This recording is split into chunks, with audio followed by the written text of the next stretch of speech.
Baby Ethan hadn't smiled in 3 months. 8 nannies quit the Ashford estate. No explanations, no forwarding addresses, just hurried goodbyes and faces tight with something they wouldn't name. Grace had asked the agency why so many had left. The answers were vague. Uncomfortable environment, conflicting instructions, personal reasons. But nanny number 7, an older woman with 30 years experience, had said something that haunted Grace. That house has ghosts, and one of them is still breathing. The house staff whispered about the beautiful fiancée, about the way she posed with the baby for photographs, then handed him off like a handbag she no longer needed. But only one woman saw the truth. Her name was Grace Whitmore, and she was about to walk into a nightmare disguised as a dream job. The agency called on a Tuesday morning. Grace stood in her small studio apartment, sunlight cutting through thin curtains. Dust motes hung suspended in the still air. Everything was quiet, too quiet. The way her life had been for 18 months, ever since the day she came home from her double shift at the diner to find police cars in her driveway, and her mother-in-law sobbing on the front steps. Ever since the day her world ended. Her phone buzzed against the kitchen counter. "Miss Whitmore, this is Prestige Staffing. We have an urgent placement, the Ashford household in Beverly Hills. They need someone immediately." Grace's hand tightened on the phone. The name struck her like cold water.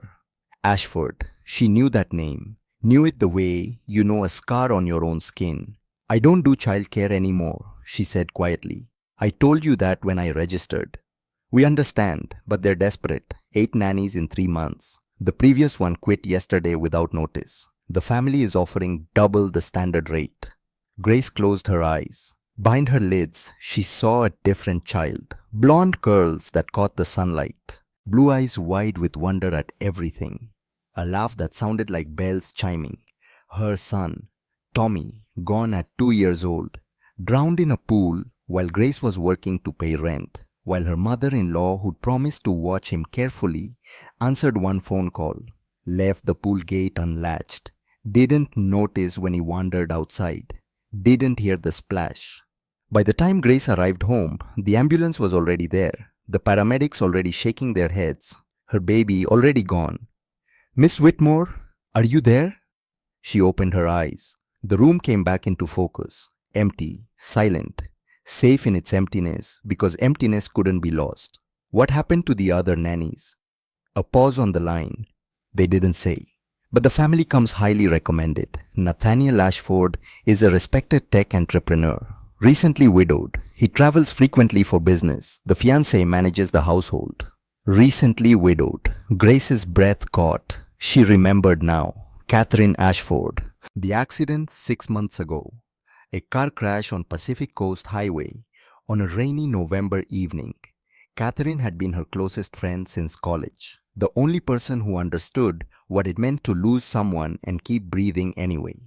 Catherine had been there at Tommy's funeral, had held Grace when she couldn't stand, had sat with her through the endless nights when sleep wouldn't come. Catherine's last words to Grace, spoken in the hospital ICU before the machines went quiet. "Promise me, if anything happens to me, watch over Ethan. Nathaniel won't see what's coming. He's too focused on work to see clearly. But you'll see. Promise me, Grace." At the time, Grace thought Catherine was delirious from pain medication and trauma. Now standing in her silent apartment with the agency on the line, those words felt different. They felt like prophecy. "I'll take the interview," Grace said. The Ashford estate sat behind tall iron gates in the hills above Los Angeles. Grace drove her 12-year-old sedan up the winding driveway, past manicured lawns that rolled like green oceans. The house rose before her 3 stories of white stone and glass, reflecting the afternoon sun like a mirror. Beautiful, cold, perfect. She parked near the 6-car garage. Her hands trembled slightly on the steering wheel. She hadn't been this close to a baby since Tommy's funeral. Hadn't changed a diaper or prepared a bottle or sung a lullaby in 18 months. The grief therapist had told her avoiding children was normal, a defense mechanism. But Grace knew the truth. She was terrified. Terrified she'd fail another child. Terrified she'd look into an infant's eyes and see only the ghost of her son. But she'd made Catherine a promise. Grace stepped out of the car. The air smelled like jasmine and chlorine from a pool she couldn't see. The scent made her stomach clench. Pools meant danger. Pools meant death. She forced herself to breathe. Somewhere inside that massive house, a baby waited. Catherine's baby. Her best friend's son, growing up without his mother. The front door opened before Grace could knock. A woman stood in the doorway. Tall, slender, hair the color of honey pulled back in a perfect ponytail. She wore white linen pants and a silk blouse that probably cost more than Grace's monthly rent. Her face was beautiful in the way magazine covers are beautiful, symmetrical, unmarked by grief or struggle or anything remotely human. "You must be Grace," the woman said. No smile, no warmth, just an assessment, quick and clinical, like examining a piece of furniture before deciding whether to keep it. "I'm Victoria Harlow. Come in." Grace followed her inside. The foyer opened into a sprawling living room with vaulted ceilings and floor-to-ceiling windows overlooking the city. Everything was white or cream or pale gray. Spotless. Sterile.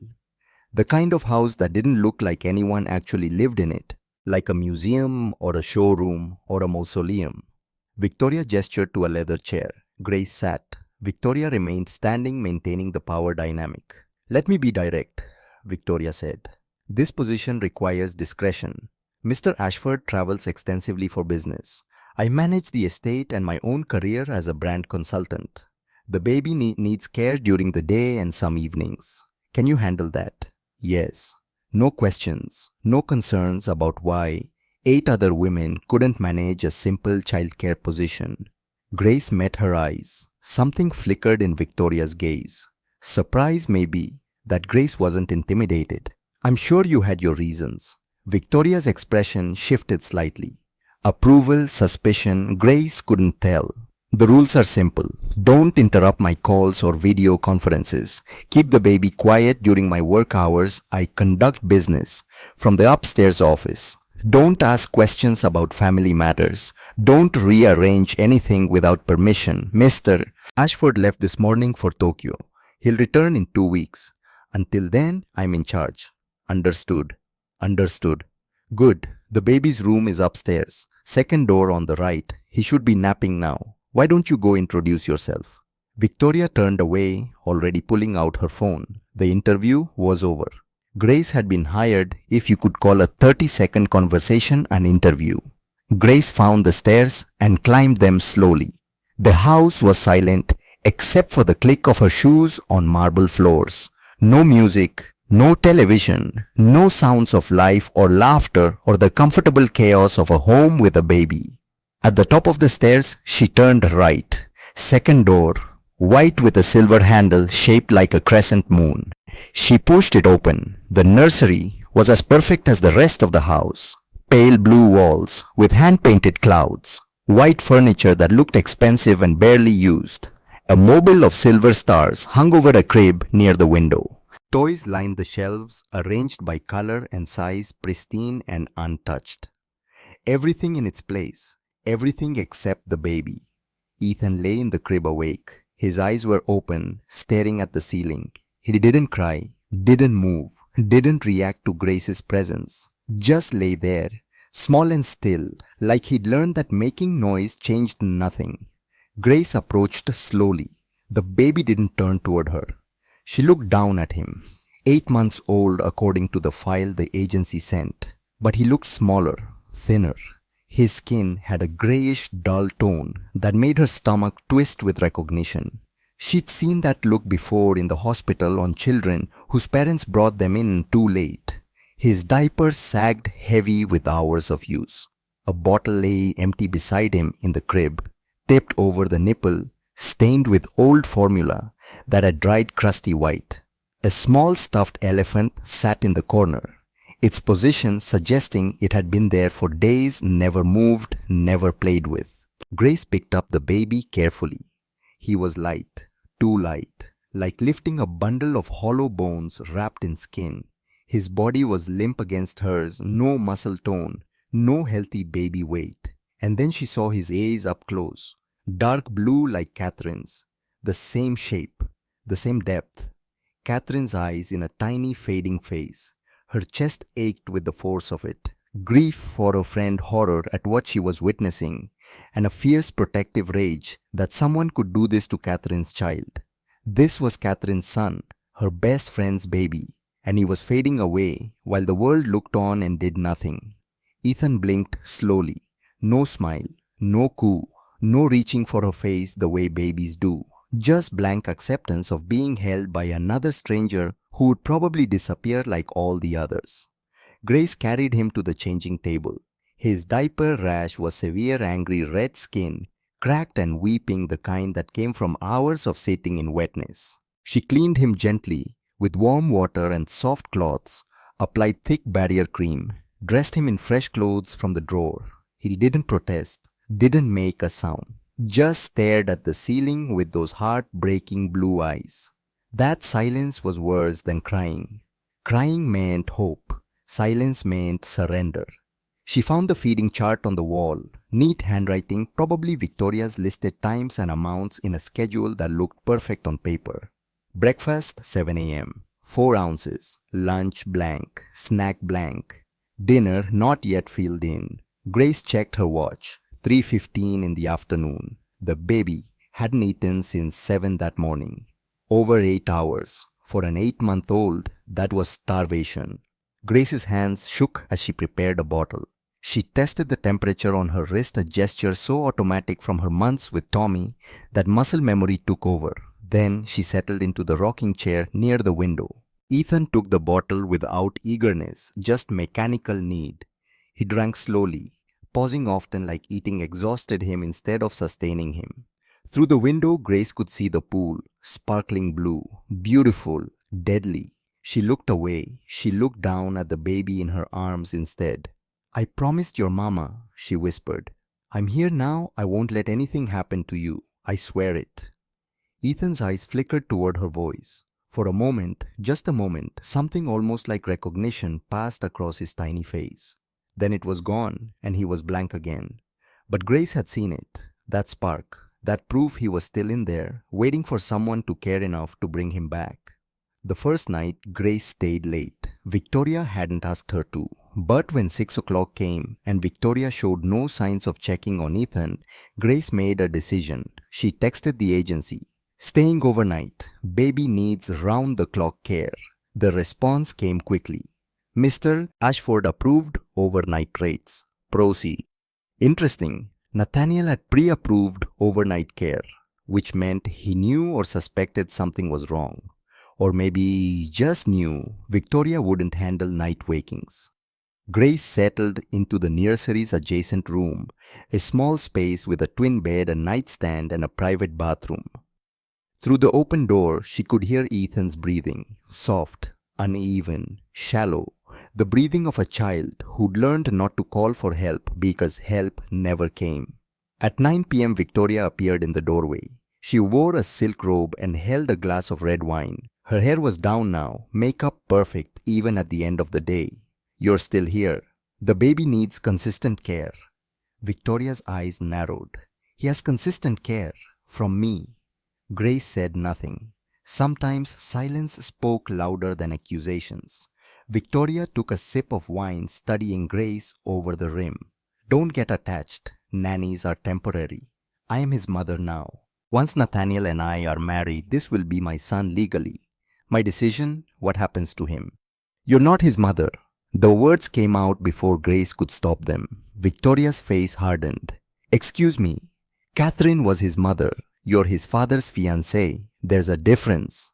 For a long moment, Victoria just stared. Then she smiled, a cold, sharp thing without humor or warmth. "Catherine is dead. I am here. I am alive. I am patting Nathaniel. That makes me whatever I choose to be." She turned to leave, then paused at the door. "Oh, and Grace, keep your opinions to yourself, or you'll join the other 8 nannies who couldn't follow simple instructions. I have a wedding to plan. I don't need additional stress from judgmental help." She left, closing the door firmly behind her. Grace sat in the dim light of the nursery, pulse hammering. She'd crossed a line. She knew that. But watching Victoria stand there claiming ownership of Catherine's child like he was a piece of property that came with the estate now, some lines needed to be crossed. At 2 in the morning, Ethan cried. Not the loud, demanding cry of a healthy baby. A weak, broken sound, more like a plea than a protest. The cry of a child who'd learned crying brought nothing but was too miserable not to try. Grace was up instantly. She hurried to the crib. Ethan's face was red, scrunched, his tiny fists clenched. Hungry again, uncomfortable, alone. She picked him up, soothing him with soft sounds as she prepared a bottle one-handed. The house was dark and silent around them. No lights came on in Victoria's wing. No footsteps approached to check on the crying child. No sounds of concern from anywhere. Grace fed Ethan in the rocking chair, moonlight spilling through the window like silver water. He drank eagerly this time, his small hand grasping her finger instinctively. When he finished, she held him upright against her shoulder, patting his back gently until he burped. Then something happened. Ethan turned his face into her neck, not searching for milk, not looking around, just seeking comfort, seeking warmth, seeking the thing every baby needs. And this baby hadn't received in far too long: human connection. Grace's eyes burned with tears she'd held back for 18 months. Her arms tightened around him. She remembered another child, another midnight feeding in a different house. The weight of her son Tommy in her arms, his perfect little fingers wrapped around hers. The way he smelled like milk and baby soap, and that indefinable scent that was just him. The way he'd look up at her while feeding, eyes going soft and heavy with sleep and contentment. The way he'd been there one morning and gone by afternoon, drowned while she was slinging hash browns at the diner, trying to earn enough to give him a better life. While her mother-in-law, who swore she'd watch him every second, took one phone call, left the pool gate unlatched for 1 minute. 1 minute was all it took. Grace closed her eyes and let herself feel it. The grief, the guilt, the hole in her chest that never stopped bleeding, never healed, never stopped being a raw wound she had to carry every single day. But also something else. Purpose. Catherine had known, somehow dying in that hospital bed with machines beeping and monitors flashing. Catherine had known that Grace would need this. Need to save someone because she couldn't save her own son. Need to prove that her failure with Tommy didn't mean she couldn't protect another child. "I won't let you down," Grace whispered against Ethan's soft hair. "Not this time. I promise, Catherine. I promise." The next morning, Grace explored the house while Ethan napped. She found Nathaniel Ashford's study a massive room with dark wood paneling and floor-to-ceiling bookshelves, leather furniture, a mahogany desk that looked like it belonged in a CEO's office, and a computer. The computer sat on the desk, password protected with a login screen. Grace knew the password. Catherine had given it to her years ago, back when they were planning a surprise 40th birthday party for Nathaniel. "It's our wedding anniversary," Catherine had said, laughing. "August 14th, 2010. He's secretly sentimental even though he pretends to be all business." Grace typed it in, 0814-2010. The system opened. 12 camera feeds populated the screen, each labeled with a location. Front gate, driveway, pool area, living room, kitchen, foyer, garage, master bedroom hallway, and Grace's pulse quickened nursery hallway. Not inside the nursery itself, but the hallway outside. Anyone entering or leaving would be recorded. Grace navigated to the archives. The system kept footage for 30 days before automatically deleting to save storage space. She scrolled back 2 weeks. Random date, random time, 3 p.m. on Tuesday. The hallway feed showed Victoria walking past the nursery door. She paused, looked directly at the door, no toward the door. She couldn't hear through the footage, but Grace could see Victoria's face clearly in the high-definition video. Irritation, anger, disgust. The expression you make when you hear something unpleasant and can't be bothered to deal with it. Victoria stood there for 5 full seconds, then turned and walked away. Grace fast-forwarded. 3 hours passed. No one entered the nursery. At 6 p.m., Nanny number 7, a kind-faced older woman Grace recognized from agency photos, emerged looking distressed. She carried Ethan, his face red and swollen from hours of crying. She walked directly to Victoria's door and knocked firmly. Victoria opened it, phone in hand. She looked annoyed at the interruption. The nanny said something Grace couldn't hear, but she could read body language. The nanny was upset, pleading, pointing at the baby. Victoria's response was brief, dismissive. She made a shooing motion and closed the door. The nanny stood there for a long moment, holding the crying baby, visibly trying to compose herself.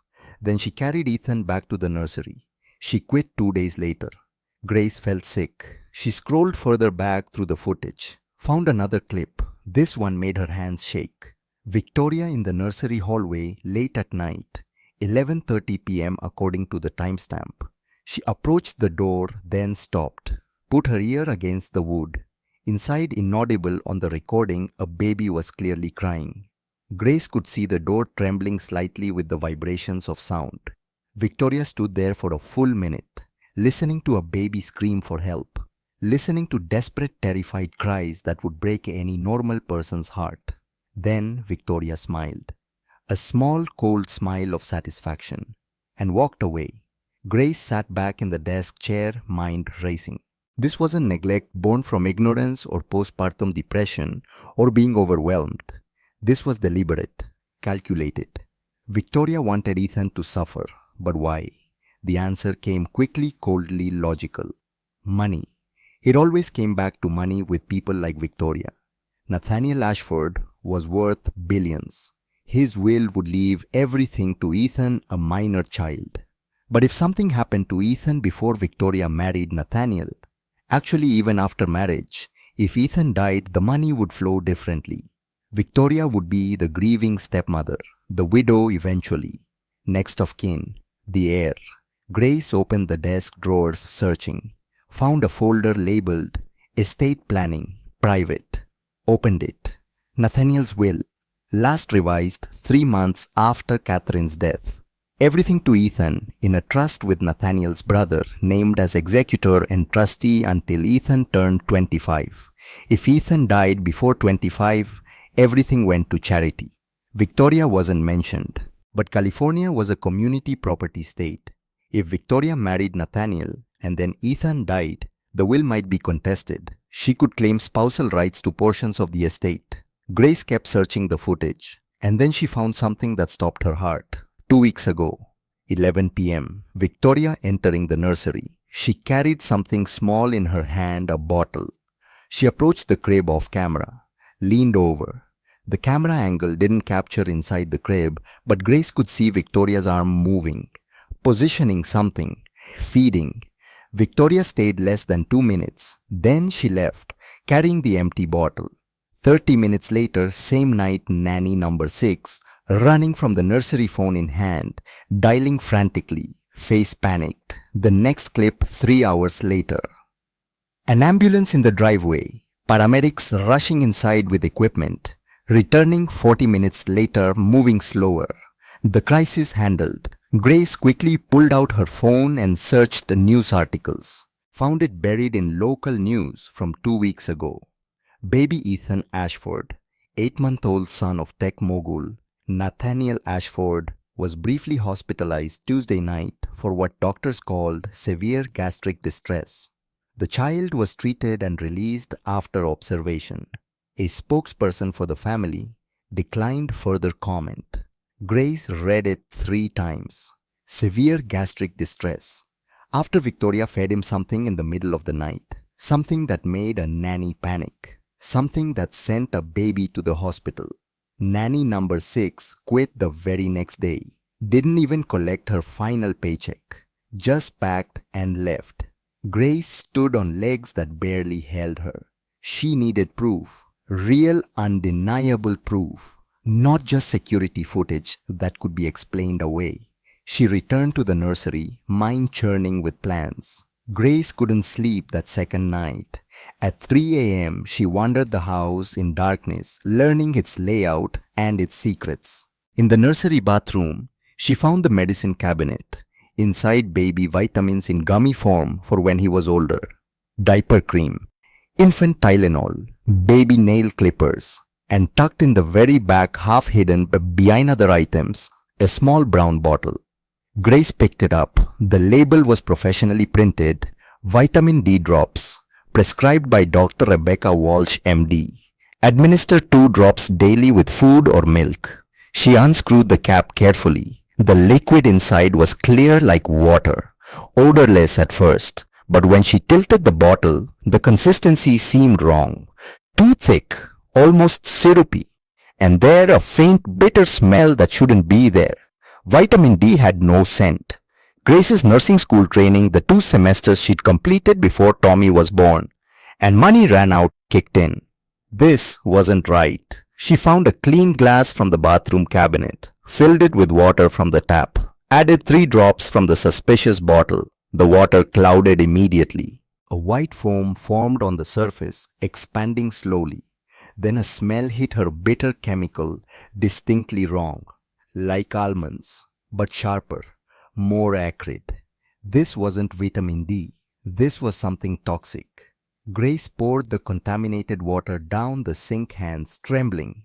She thought about Ethan's symptoms over the past months. Symptoms she'd read about in the medical record the agency had provided. Lethargy, check. Nausea after feedings, check. Poor appetite, check. Vomiting episodes, check. Weakness and poor muscle tone, check. And most damning, the hospital incident 2 weeks ago. Severe gastric distress, cardiac irregularities that resolved with treatment. Oh my God, Grace whispered to the empty bathroom. She's poisoning him. But she had no proof, just instinct and a contaminated bottle that Victoria could claim was fine that Grace had somehow ruined with her tampering. Grace needed a lab, professional analysis, chemical breakdown, something that couldn't be disputed in court.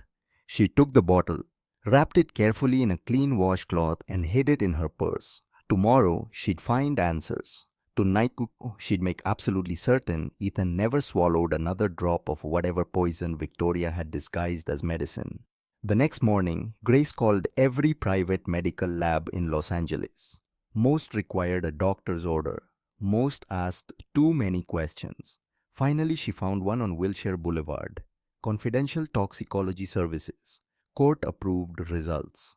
I need a substance analyzed, Grace said.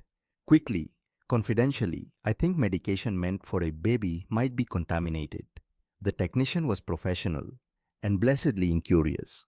We can run a full toxicology panel, gas chromatography, mass spectrometry, the works. Results in 48 hours. Cost is $1,200. Grace's heart sank. She had maybe $300 in her checking account. I don't have that much right now. We offer payment plans. Or if this is related to suspected child abuse, we work with law enforcement and victim advocates who can sometimes cover costs. Would you like me to transfer you? No, not yet. Can I bring the sample today? I'll figure out payment. Absolutely. We're open until 6.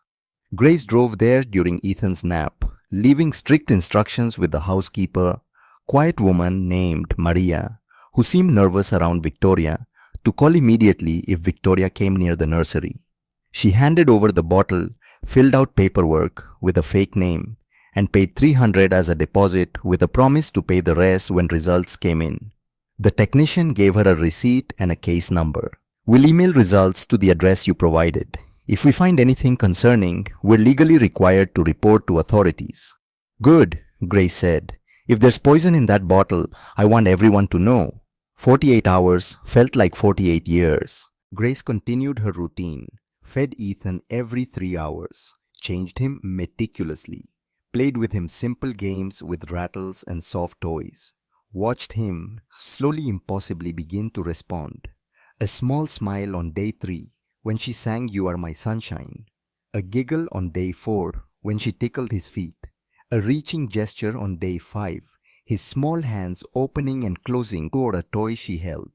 Small victories, proof that underneath the neglect and poison, a healthy baby was fighting to survive. She also watched Victoria more carefully now, documented everything in a small notebook she kept hidden.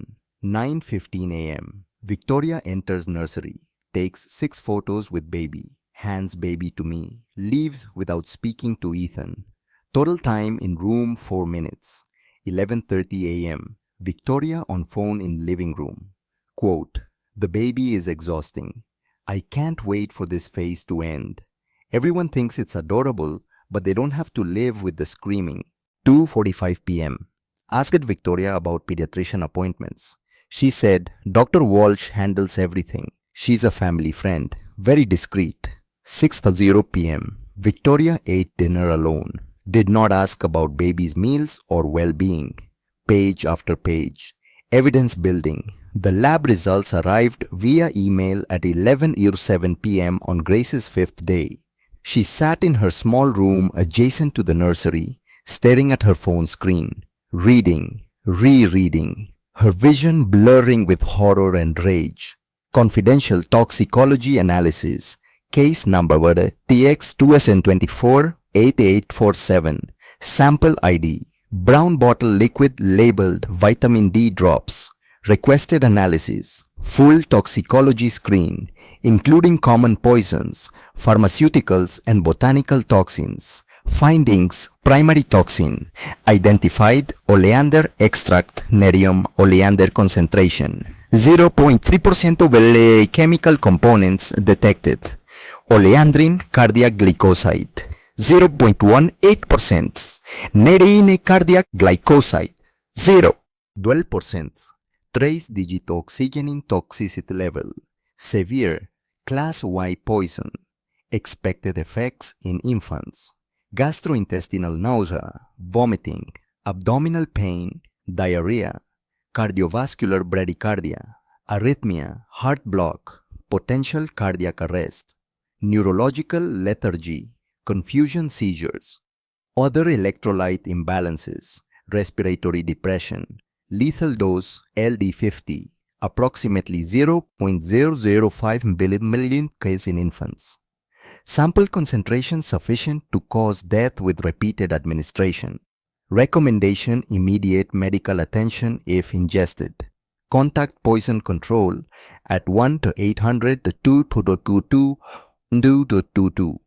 Notify law enforcement. This is not vitamin D. This is a poisonous substance with no legitimate medical use. Analyst Dr. James Chen, PhD. Forensic Toxicologist, Certification CA License, Mabr TX 9847. Grace's hands shook so badly, she almost dropped the phone. Oleander, a poison derived from one of the most toxic plants on earth. A poison that mimicked natural illness, heart problems, stomach bugs, failure to thrive. A poison that killed slowly when given in small doses, making it look like a baby simply faded away from mysterious causes. She pulled up her notes, cross-referenced Ethan's symptoms with oleander poisoning effects: nausea, vomiting, lethargy, loss of appetite, irregular heartbeat, hospital incident, pale skin, weakness, poor muscle tone. Every single symptom matched perfectly. Victoria had been poisoning Ethan for weeks, maybe months. Slow enough that routine pediatric blood tests missed it. Oleander required specific testing to detect. Fast enough that he was dying. The hospital visit 2 weeks ago, that had been an overdose. Victoria gave him too much too fast, trying to speed things along. The baby nearly died. Tests showed cardiac irregularities, but doctors assumed it was a congenital issue or stress-related. Victoria learned from that mistake. She'd gone back to slower doses, more patient, 2 drops daily, enough to weaken him gradually, enough to make him waste away. And if Grace hadn't tested that bottle, if she'd followed Victoria's instructions and given Ethan those vitamin drops twice daily for the next 2 weeks, Ethan would be dead within a month. Grace stood on legs that barely supported her. She had proof now. Scientific, undeniable, court-admissible proof. But who could she tell Nathaniel was in Tokyo, supposedly unreachable? The police would need more than one lab result. They'd want witnesses, a pattern, motive, clear intent. Victoria could claim the lab made an error. Could say Grace tampered with the medicine. Could hire expensive lawyers who tear apart a nanny's testimony. Grace needed more. Needed Victoria to incriminate herself in a way she couldn't deny. Needed evidence so overwhelming that no lawyer could explain it away.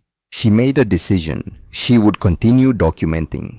Continue protecting Ethan. No more vitamin drops ever. No more trusting anything Victoria said. And when the moment was right, when Victoria made a mistake she couldn't deny, Grace would present everything. The poison, the neglect, the security footage, the financial motive, all of it. The cold, calculated murder of a helpless child. Grace looked at Ethan sleeping peacefully in his crib. His color was better already after 5 days without poison. He'd eaten well today, even laughed twice. "I've got you," she whispered. "She won't touch you again. I swear to God and to your mother she will never hurt you again." Outside the window, Los Angeles glittered in darkness, millions of lives unfolding in millions of homes, unaware that in this pristine mansion a war had just begun. A war between a woman who wanted a baby dead and a woman who refused to let another child die.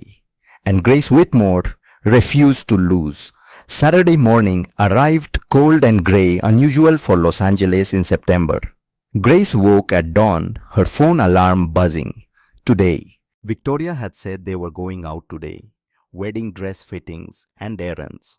All day. Her stomach knotted with dread. She fed Ethan breakfast rice cereal mixed with formula. A full bottle some mashed banana. He'd better now. Smiled at her. Grabbed the spoon. Ordinary baby things that felt like miracles. Victoria appeared at 9 sharp, dressed for the city in designer jeans and a silk blouse. Hair perfect. Makeup perfect. The picture of a sophisticated woman about to become a billionaire's wife. "Let's go," she said. "The car's waiting." Grace carried Ethan downstairs. In the driveway sat a black SUV engine running. But the man opening the rear door wasn't Carlos, the longtime Ashford family driver Grace had met briefly on day one. This was someone new. He was tall, broad-shouldered, wearing a driver's uniform that looked slightly too crisp, too new. A cap pulled low over his forehead. Dark sunglasses despite the overcast sky. A neatly trimmed beard that looked recently grown. "This is Michael Rivera," Victoria said without warmth. "Our new driver." Carlos took a leave of absence. Michael nodded politely, voice low and careful. "Ma'am." Something about him tugged at Grace's memory, but she couldn't place it. She'd never met this man, but there was something familiar in the way he moved, the set of his shoulders, the careful way he held himself, like someone used to being in control, pretending to be subordinate. Grace buckled Ethan into his car seat, checking the straps twice. Michael held the door, watching silently. For just a moment, their eyes met. Grace felt a jolt of recognition so strong it was almost physical. But that was impossible. She'd never seen this man before. "Ma'am," Michael's voice was gentle. "Everything secure." Grace nodded, stepping back. Victoria slid into the passenger seat with her phone already out texting. "Rodeo Drive, the Bella Bride Boutique. You know where that is?" "Yes, ma'am." They drove in silence. Grace sat in back with Ethan, watching Michael's eyes in the rearview mirror. Sharp, intelligent, constantly scanning, not like a driver navigating traffic, but like someone conducting surveillance. His hands on the wheel were steady but tense, not relaxed the way a professional driver should be.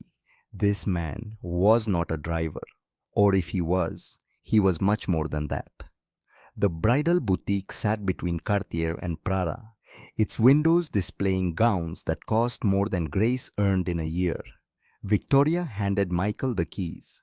"Keep the car close. Will be several hours, maybe 4 or 5. I have multiple fittings scheduled." She turned to Grace without looking at Ethan. "Wait here with the baby. I don't want him inside. Children and wedding gowns don't mix. Bad luck. Grace stared. For several hours in the car. Is that a problem? The car has air conditioning. You have bottles and diapers. That's all babies need. Ambe, he needs to move, to stretch. He's been getting stronger and he needs physical activity. Then figure it out. I don't want to hear complaints. Victoria's voice hardened. I'm paying you quite generously to do your job. Your job is watching the baby while I handle my business. Understood? What if he needs I'll be inside. Don't call unless it's an emergency, a real emergency, not baby fussiness. Victoria walked away, heels clicking on the pavement. Grace looked at Michael. He stood by the driver's door, expression unreadable behind his sunglasses. I'm sorry you're stuck here too, Grace said quietly. Don't be. His tone was gentle, understanding. I've had worse assignments. There was something in his voice, an undercurrent of anger carefully controlled. Like this situation bothered him more than he was letting on. Grace settled into the back seat with Ethan. The first hour crawled by like years. She sang to him, played peekaboo with a burp cloth, fed him a bottle. But the baby was restless, hot despite the air conditioning, frustrated at being confined when he was finally feeling well enough to want to move and explore. By the second hour, Ethan was crying. Not the weak mewling of before, stronger now under Grace's care. His cries were loud, persistent, healthy and demanding. Grace texted Victoria, "Baby needs a break. Can we take a short walk?" No response. She called. Voicemail. Michael appeared at the window, concern evident even through the sunglasses. Everything okay back here? He's been in this car seat for over 2 hours. He needs space. He's not sick anymore, so he has energy. He needs to move. But I can't leave. Victoria took the keys. Michael's jaw tightened. That's not right. Even with air conditioning, this isn't safe or healthy for a baby. Let me think. He pulled out his phone, made a call. Grace couldn't hear the other side, but Michael's tone was firm. I understand what she said, but I'm telling you this isn't safe. I'm making a decision. You can call the agency if you want. I don't care. He hung up and opened Grace's door. Come on, bring him out. We're taking a walk. Fresh air and movement. I'll handle Victoria if there's an issue. Grace hesitated for only a second. If she sees, I'll take full responsibility. This baby's welfare is more important than one woman's arbitrary rules. The authority in his voice decided her. Grace unbuckled Ethan and stepped out into fresh air that felt like freedom. The baby immediately calmed. His eyes widened, looking around with interest at the trees lining the street, the people walking past, the movement and color and life he'd been denied. They walked slowly down Rodeo Drive. Michael kept pace beside Grace, hands in pockets, eyes constantly scanning their surroundings, like a bodyguard rather than a driver. How long have you worked for the Ashfords? Grace asked. Started this week. Mr. Ashford hired me right before his trip to Tokyo. Said the family needed someone reliable. And Victoria doesn't bother you. The way she treats Ethan. Michael stopped walking, removed his sunglasses, turned to face Grace directly. His eyes were dark brown, intense, troubled. Eyes that had seen pain and were seeing more now. What do you mean? He asked carefully.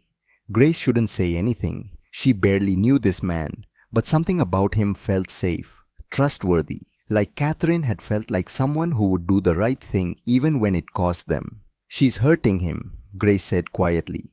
Not physically beating him, but she's killing him. Slowly, through neglect and through other means. Michael's expression didn't change, but his hands clenched into fists. Tell me everything. They sat on a bench in a small pocket park, 2 blocks from the boutique. Ethan dozed in Grace's arms, exhausted from finally getting fresh air and stimulation. Grace told Michael about the neglect, the missed feedings, and delayed diaper changes, the hours of crying ignored, the security footage showing Victoria's cold indifference, and then taking a leap of faith that terrified her, she told him about the poison. The vitamin drops Victoria insists he take daily. I had them tested. Professional toxicology lab. They contain oleander extract, cardiac glycosides, fatal to infants with repeated exposure. Michael sat perfectly still. His face had gone pale beneath his beard. Do you have proof documentation? Yes. Lab results. I have photos of the bottle, the chemical analysis, everything. All backed up in a secure email account. Good. That's good. Michael seemed to be processing rapidly. Have you contacted Mr. Ashford? Shown him this evidence? I've tried. The agency says he's unreachable in Tokyo. Victoria claims to have power of attorney over household matters while he's gone. She does. He established that before leaving. Michael's voice was tight, but if he knew what she was doing, if he understood, he'd stop her. I know, that's why I'm documenting everything. When he comes back in. Grace checked her watch. 9 more days. I'll show him. He'll have to believe me then. Michael looked at Ethan sleeping peacefully in Grace's arms. The baby's face was relaxed, healthy color, normal breathing, a completely different child than the hollow-eyed infant from a week ago. You saved his life, Michael said quietly. I promised his mother. Before Catherine died, she asked me to watch over Ethan. She knew something was wrong. I think she suspected Victoria even then. Catherine was perceptive. The way he said her name with such intimate familiarity, such grief made Grace study him closer. Did you know her, Catherine? Michael hesitated. I knew of her reputation, but Ashford spoke very highly of his late wife. It was a strange answer, too formal, too careful. But Grace didn't have time to analyze it. Her phone buzzed. Victoria, where are you? Get back to the car, now. I will not tolerate this disobedience. They returned to find Victoria waiting on the curb, face tight with rage. I told you to wait in the car, not wander around Los Angeles with my baby. Your baby was overheating. He needed fresh air. He needed to stay where I told you to put him. Michael. She turned on the driver. You're here to drive, not to make decisions about my household. Is that clear? Michael's expression was neutral. Yes, ma'am, but the baby's safety is my concern, not yours. You're on thin ice already, Rivera. Carlos was with this family for 10 years. You've been here 3 days. Don't make me regret hiring you. Understood, ma'am. But Grace saw Michael's hands were clenched, saw the muscle jumping in his jaw. This man was barely controlling his anger. Get in the car, both of you, now. The drive continued. 3 more stops over the next 6 hours. Event planner, florist, cake tasting. Each time, Victoria disappeared inside for an hour or more. Each time, Grace remained trapped in the vehicle with Ethan. Michael stayed close to the car, bringing them water bottles, opening the door every 30 minutes to let fresh air circulate, finding excuses to check on them, and always watching with those dark, intelligent eyes that saw too much. They returned to the estate at 8:30 p.m. 12 hours. Ethan had been confined for 12 hours with only that one blessed walk break. Grace carried the exhausted baby inside. He was limp in her arms, wrung out from the stress and confinement. Victoria walked ahead without a backward glance, already on her phone with someone laughing about her day. Michael helped unload shopping bags from the trunk. As Grace passed him, he touched her arm lightly, quickly. Check your email, he murmured. Tonight, after Victoria sleeps. Important. Then he was gone, driving the SUV toward the garage. At midnight, Grace opened her email on her phone. Brightness turned low so it wouldn't wake Ethan. A new message from an unknown address, Mtia Rivera 2024 securemail.com. Subject: You're not alone. Grace, you're right about Victoria. She's dangerous, she's calculating, and she's been planning this longer than you know. I've been watching too.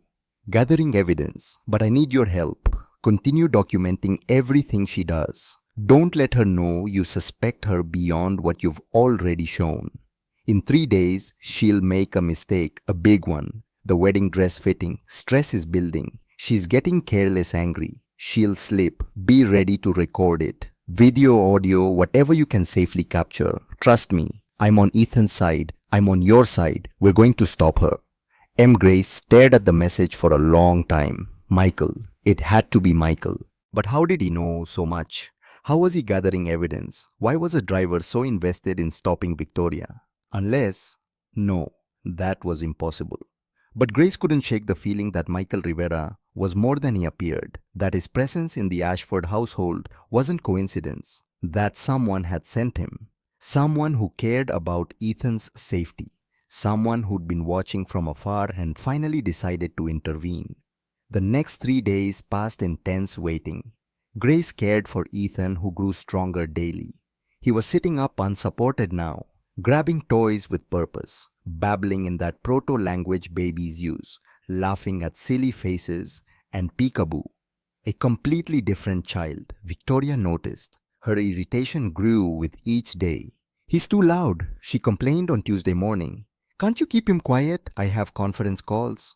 "He's healthy. Healthy babies make noise. It's developmentally appropriate." "Well, I don't like it." "Give him something to calm him down. There must be medication." Grace's blood went cold. "Like what?" "I don't know. Ask Dr. Walsh. She prescribed those vitamin drops. Maybe she can prescribe something else." "The vitamin drops made him sick. I stopped giving them." Victoria's eyes narrowed dangerously. "You what?" "I stopped giving him the drops. He was having adverse reactions. Nausea, lethargy. Since stopping them, he's improved dramatically. Any pediatrician would agree."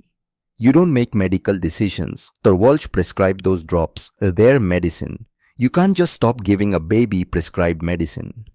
"Actually, as his primary caregiver, I can, especially when the medicine is making him worse." Victoria stepped closer, invading Grace's space. "You're fired. Pack your things." Grace stood her ground. "On what grounds?" "Insubordination, medical negligence, overstepping your authority. Take your pick." "Mr. Ashford hired me. Only he can fire me." "But Nathaniel is in Tokyo, and I have power of attorney over household matters. You're done. Security will escort you out in 1 hour." Grace felt the ground shifting beneath her feet. This was it. Victoria was removing the only obstacle between her and Ethan, unless Grace pulled out her phone. "Before you do that, you should know I sent documentation to the police. Lab results showing the vitamin drops contain oleander poison. Security footage showing your neglect. Medical records, financial records showing your motive. They're investigating now." It was a complete bluff. Grace hadn't contacted police yet. She'd been waiting for more evidence for Nathaniel to return. But Victoria didn't know that. Victoria's face went white, then red, then white again. You did what?" "I protected a child. That's my job. Those drops were prescribed by a licensed physician. You can't prove." "I can prove they contain cardiac glycosides. Oleander extract. Fatal to infants." "That's what the toxicology lab found. Chemical analysis that doesn't lie." Victoria stumbled backward. No, that's impossible. Dr. Walsh wouldn't." "She didn't." She stopped, realizing what she'd almost admitted. Grace pressed forward. "Dr. Walsh wouldn't. What poison a baby? Unless you asked her to. Unless she's involved in whatever scheme you have." I didn't." Victoria was panicking now, composure shattering. "You can't prove anything. It's your word against mine. You're a traumatized woman with a dead child seeing danger where there is none. No one will believe you. They'll believe chemical analysis. They'll believe hospital records from when Ethan was poisoned 2 weeks ago and nearly died. That was an illness, doctors said so. Doctors said it was gastric distress and cardiac irregularities of unknown origin, because they didn't test for oleander. Why would they? But now that we know what to look for, the sound of a car engine made them both turn. Through the window, Grace saw the black SUV pulling into the circular driveway. "Michael." Victoria grabbed her phone. "I'm calling my lawyer. You're not going to destroy me with these insane accusations based on nothing." The front door opened, but the man who walked in wasn't Michael Rivera. The beard was gone. The glasses were gone. The cap was gone. It was Nathaniel Ashford, standing in his own foyer, looking at his fiancée with eyes full of betrayal and disgust. "Nathaniel." Victoria's phone clattered to the marble floor. "You're supposed to be in Tokyo. How are you? This doesn't make sense." I never went to Tokyo, Nathaniel said quietly. I've been here the whole time, watching, listening, learning who you really are. Grace's mind reeled puzzle pieces, clicking into place with dizzying speed. Nathaniel, Michael, the same person. Of course, the same height, the same build. The voice that had seemed familiar, because it was familiar, just pitched lower, more careful. The way he moved with authority, poorly disguised as deference. The eyes, she'd seen those eyes before in photographs with Catherine, dark and intelligent and kind. The beard and glasses had hidden his face. The cap had hidden his hairline. The uniform had hidden his identity. But Grace should have known, should have recognized something. Nathaniel Ashford had never left for Tokyo. He'd disguised himself as a driver and returned to his own home to spy on his fiancée, to see if she was who she pretended to be, to discover if Grace was telling the truth. Victoria's face cycled through emotions like a slot machine. Shock, confusion, dawning horror, fear, then calculating rage. "This is insane," she said, voice shaking. You've been spying on me in your own house. That's sick. It's manipulative. It's necessary." Nathaniel cut her off, because Grace came to me well to my disguise with concerns, serious concerns about how you treat my son, and I needed to verify them before I accused my fiancé of, his voice broke, of trying to murder my child. "I haven't done anything. This is all her." Victoria pointed at Grace. "She's unstable. She lost her own son, and she's projecting onto Ethan, seeing abuse where there's none." "Is that what you think?" Nathaniel pulled out his phone. "Then, how do you explain this?" He played a video, the security footage Grace had found. Victoria walking past the crying nursery without stopping. Victoria listening at the door and smiling. Victoria's cold indifference captured in high definition. "That proves nothing," Victoria said, but her voice wavered. "I was tired, overwhelmed. Every new mother struggles. You're not his mother. I'm going to be his stepmother." "No," Nathaniel said softly. "You're not, because you're done here. Finished. I want you to leave. Now, or I call the police and we start this the hard way." Victoria looked around wildly. "You can't do this." "I have rights. We're engaged. I live here. You live here at my discretion, which I'm now withdrawing. Malcolm is drawing up termination papers for our engagement. You'll receive a settlement, a fair one more than you deserve, and then you'll disappear from our lives." "Our lives?" Victoria's face twisted with venom. "You mean you and her, the traumatized nanny? Is that what this is? You want to replace me with the help. I want to protect my son. From you. You have no proof." "Actually," a new voice said from the doorway, "we have quite a bit of proof." Malcolm stepped through the door, Nathaniel's lawyer. Grace recognized him from the family photos Catherine used to show her. Malcolm Brennan, Nathaniel's college roommate and closest friend. Behind Malcolm, 2 police officers in uniform. And behind them, Grace's throat tightened, Dorothy. The older woman from the cafe who'd seen Ethan suffering in the hot car during the dress-fitting marathon. "Miss Harlow," Malcolm said formally. "These officers would like to ask you some questions regarding the welfare of Ethan Ashford and some irregularities in the Ashford Family Foundation's financial records." Victoria looked at the police, at Malcolm, at Nathaniel. Trapped. "This is harassment. I haven't done anything wrong. You're all conspiring against me because you want me gone, Nathaniel. You can't believe." "I believe the lab results showing oleander poison in the medicine you insisted Ethan take daily," Nathaniel said. His voice was steady, but his hands shook. "I believe the security footage. I believe Grace's documentation. I believe the 8 nannies who quit because something felt wrong. I believe my own eyes after watching you for a week." "Watching me, you mean spying while pretending to be someone else? That's entrapment. It's illegal." "It's not entrapment," Malcolm said. "You weren't induced to commit a crime. You were simply observed committing crimes you were already engaged in. There's a difference." One of the officers stepped forward. Ma'am, we'd like you to come to the station to answer some questions. You're not under arrest at this time, but I'm not going anywhere without my lawyer. That's your right, but these gentlemen can wait while you make that call. Malcolm's voice was cold, professional. However, I should inform you that we've already filed for a restraining order preventing you from contact with Ethan. That will be served within the hour, and the district attorney is reviewing evidence for possible criminal charges. Victoria's face went from red to white. Criminal charges for what? Attempted murder, child endangerment, fraud. Yes, we found the missing foundation money. $87,000 embezzled over 6 months.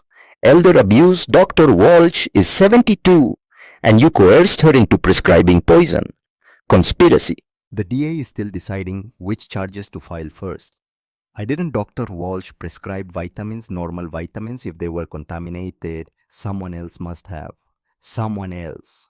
Malcolm raised an eyebrow. Like who? Grace, who's been trying to save Ethan, the housekeeper who's terrified of you. Or perhaps you're suggesting Nathaniel poisoned his own son. That would be an interesting defense. Victoria had no answer. She looked at Nathaniel one last time, and what Grace saw in her face wasn't remorse, wasn't shame. It was fury, pure cold rage that her plan had failed. You'll regret this, Victoria hissed. All of you. I'll make sure everyone knows what you did. The spying, the conspiracy. I'll destroy you in the media. Your reputation, your company, everything. Try, Nathaniel said quietly, but you'll be doing it from a jail cell. The officers moved forward. Ma'am, we really do need you to come with us now. They escorted Victoria out. She was still talking, threatening, pleading, blaming until a car door closed and silenced her voice. The house fell quiet. Nathaniel stood in the foyer, shoulders slumped, looking 10 years older than his 46 years. Then he looked at Grace. Thank you, he said. His voice broke. Thank you for seeing what I couldn't, for protecting him when I wasn't there. Grace's throat was tight. I kept my promise to Catherine. I know you did. Nathaniel's eyes filled with tears. Where is he? Where's Ethan? Upstairs, sleeping. The confrontation didn't wake him. He's getting better at sleeping through noise. Can I? Nathaniel's voice cracked. Can I see him? Of course. He's your son. Grace led Nathaniel upstairs. Malcolm and the officers stayed below, beginning the process of documenting everything for the legal case to come. They entered the nursery quietly.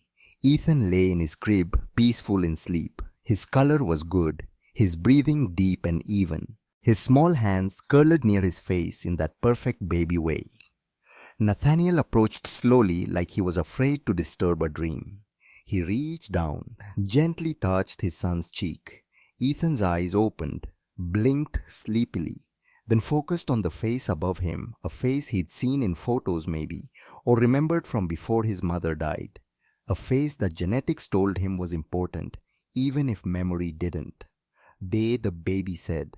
It was his first real word, not babbling. A word.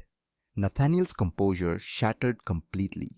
He lifted Ethan from the crib, held him close and wept. Great shaking sobs of relief and grief and overwhelming love.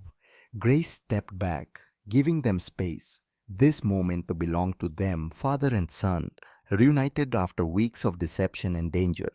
But Ethan turned his head, looked for Grace, reached out one small hand. Gaze, he said clearly.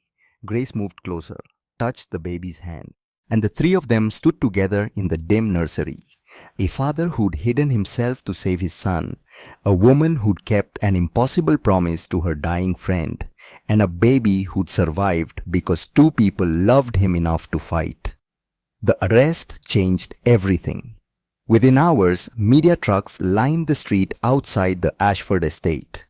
Helicopters circled overhead, cameras pointed down like predatory birds. The story was everywhere. Tech billionaire goes undercover to expose fiancé's murder plot. Baby hair, poisoned nanny's quick thinking, saves infant's life. Victoria Harlow arrested Instagram influencer accused of attempted murder. Grace stopped watching the news after the first day. The headlines made her sick, turning a child's near death into entertainment, into clickbait, into content. Nathaniel hired extra security, tinted the windows, installed better gates with facial recognition. Anything to shield Ethan from the circus, to create a bubble of safety around the baby, who'd already suffered too much. The media attention affected Ethan too. He could sense the tension, the change in routine, the presence of strangers. He cried more, clung to Grace, woke screaming from nightmares he was too young to articulate. The pediatrician said it was normal. Infants absorbed stress from their environment, like sponges carried it in their small bodies, like weight they didn't understand. So Grace did what she could. She held him for hours, sang every lullaby she knew and invented new ones. Created routines so predictable that Ethan could anticipate every moment. Bath time at 7, bottle at 7:30. Stories until 8, lights dim, white noise machine on Grace's hand, on his back until sleep finally came.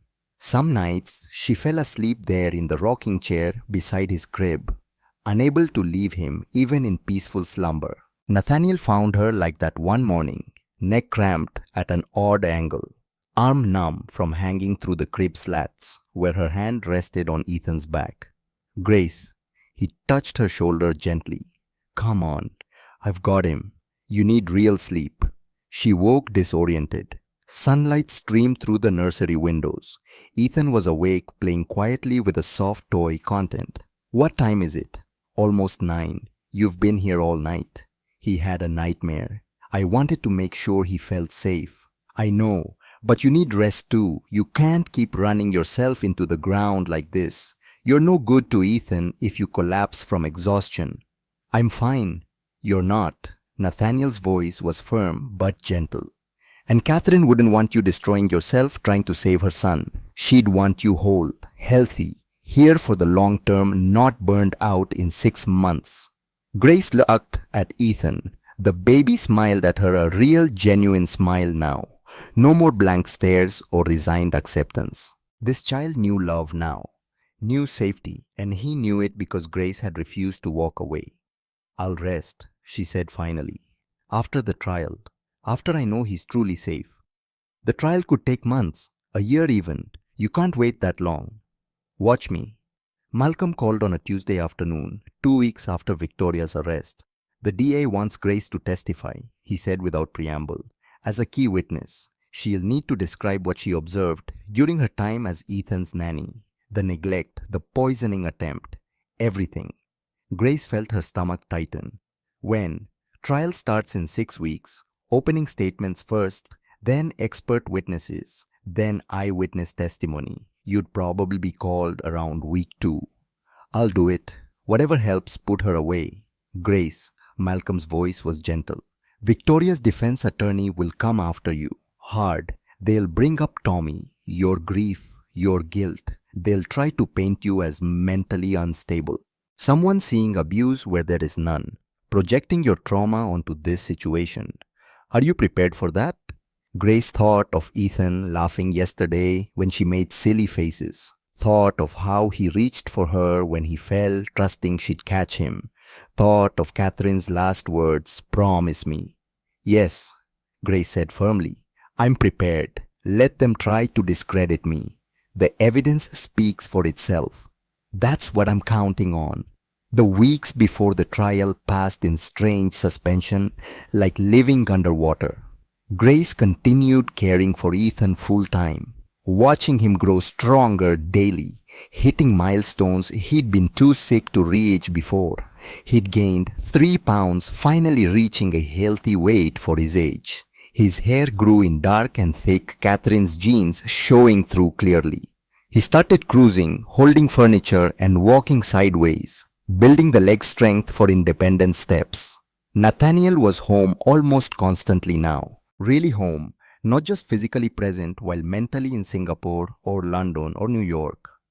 He'd restructured his entire company, promoted 3 senior VPs to handle international operations, and moved his office to the house. He took mornings with Ethan, feeding him breakfast, playing on the floor, with blocks, reading board books in silly voices that made the baby shriek with laughter. Grace watched them together and felt something shift in her chest, a loosening of old grief, a tentative opening to new hope. This was what Ethan needed. His father, present, engaged, loving him with the fierce protectiveness of someone who'd almost lost everything. "You're good at this," she told Nathaniel one morning. They sat in the kitchen while Ethan napped upstairs, coffee steaming between them, the house quiet and peaceful. "I should have been good at it from the beginning. I should have been here when Catherine died. Should have noticed Victoria's behavior. Should have protected him myself instead of..." His voice broke. "Instead of hiring 8 nannies and hoping someone else would handle it. You're here now, that's what matters." Nathaniel traced the rim of his coffee mug. "Catherine tried to tell me, before the accident, she said something felt wrong about Victoria. That Victoria wasn't who she pretended to be. But I was so buried in work, so focused on the Tokyo expansion and the London office, that I dismissed it as stress. Wedding planning, grief over her mother's death, new baby anxiety. You couldn't have known. I should have listened." His voice was heavy with regret. "My wife knew. She saw the danger, and I ignored her because listening would have required me to slow down, to actually be present, to choose my family over my company. And it almost cost me my son." Grace reached across the table, covered his hand with hers. "But it didn't. You saved him. We saved him, together. That's what Catherine wanted for us to protect Ethan together. She chose both of us." Nathaniel looked at their joined hands, didn't pull away. "I couldn't have done this without you. You saw clearly when I was blind. You acted when I was paralyzed by doubt. You risked your job, your safety, everything for a child who wasn't even yours. He's Catherine's, that makes him mine too, in all the ways that matter." They sat in comfortable silence for a long moment. Not romantic, not yet, maybe not ever, but something deeper than friendship, partnership forged in crisis, understanding born from shared purpose and shared grief. "We should check on him," Grace said finally. "He's been asleep for almost 2 hours. That's good, but unusual." They went upstairs together, found Ethan awake in his crib, playing with his toes, babbling to himself in that proto-language only babies spoke. When he saw them, his face lit up like the sun. Both arms reached out, not to one or the other, but to both. Wanting them together, family, Grace thought. This is family now. Unconventional, scarred, but real. The trial began on a cold November morning, exactly 1 year after Catherine's death. The courthouse steps were packed with protesters, holding signs, reporters with microphones, camera crews from every major network. Some people supported Victoria, innocent until proven guilty, and stop the witch hunt. Others condemned her, protect our children and justice for baby Ethan. Grace entered through a side door, escorted by Malcolm and 2 security guards Nathaniel had hired. Inside the building was quieter.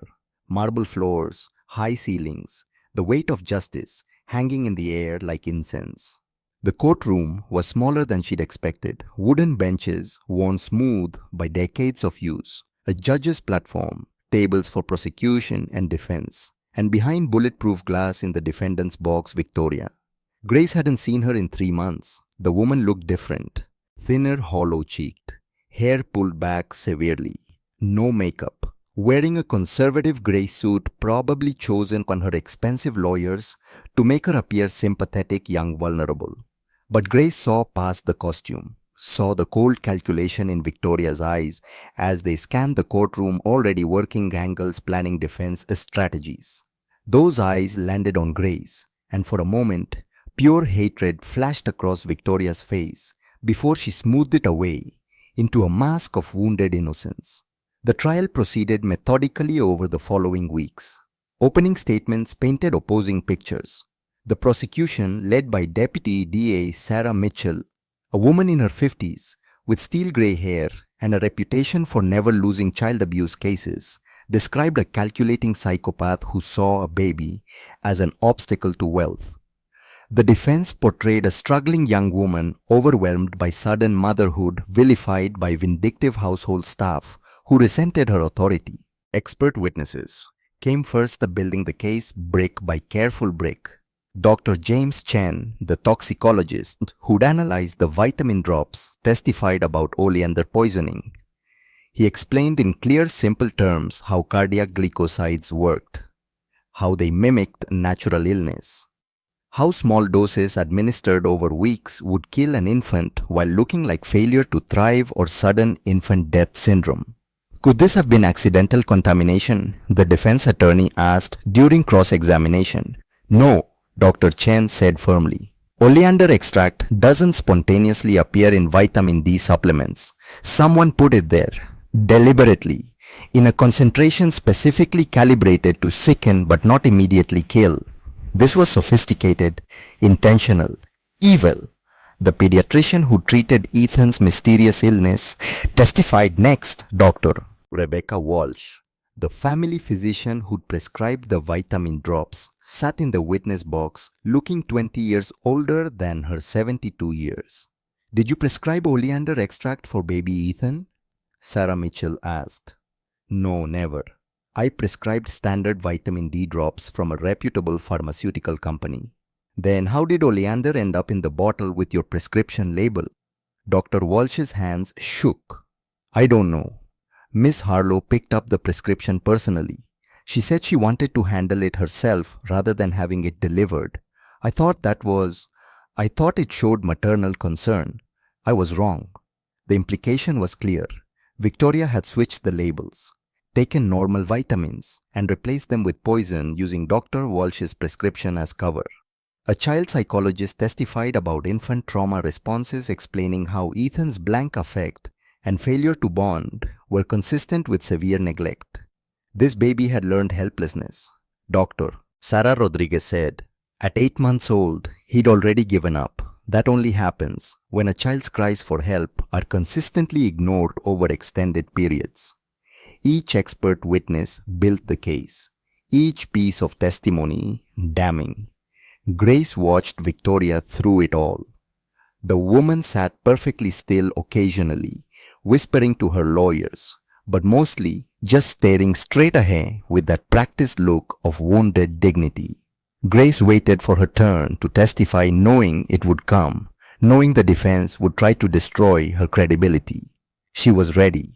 On day 9, the prosecution called Grace to the stand. She walked to the witness box on legs that felt detached from her body.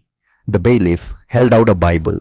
Do you swear to tell the truth, the whole truth, and nothing but the truth, so help you God? I do. She sat. Sarah Mitchell approached with a kind smile.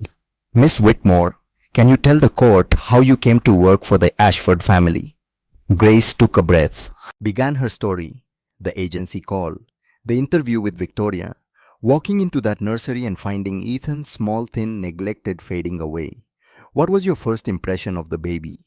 That he was dying, not dramatically, not obviously, but slowly, the way plants die when nobody waters them. He had given up hope. An 8-month-old had given up on being cared for. Objection. Speculation about the baby's emotional state. Sustained. Miss Whitmore, please stick to observable facts. Grace nodded, started again. She described the feeding schedules she'd found, meals missed, bottles delayed. The severe diaper rash from hours of sitting in wetness. The security footage showing Victoria walking past Ethan's crying without stopping. Victoria's Instagram posts showing a devoted stepmother contrasted with the reality Grace witnessed. Sarah Mitchell played the security footage on screens around the courtroom. The jury watched in silence as Victoria performed for cameras, then discarded the baby the moment photos were done. As she listened at the nursery door to crying and smiled. As she left Ethan alone for hours while she shopped or got massages. Miss Whitmore, did there come a time when you feared for Ethan's life? Yes, when I discovered the vitamin drops were poisoned. Grace described finding the medicine cabinet, the suspicious liquid, the home tests showing contamination, sending samples to the professional lab, receiving results confirming oleander extract. What did you do with that information? I stopped giving Ethan the drops immediately. I documented everything and awaited for proof that would be undeniable in court. Why didn't you go to the police right away? Because I knew how it would look. A nanny with a dead son, making accusations against her wealthy employer's fiancé.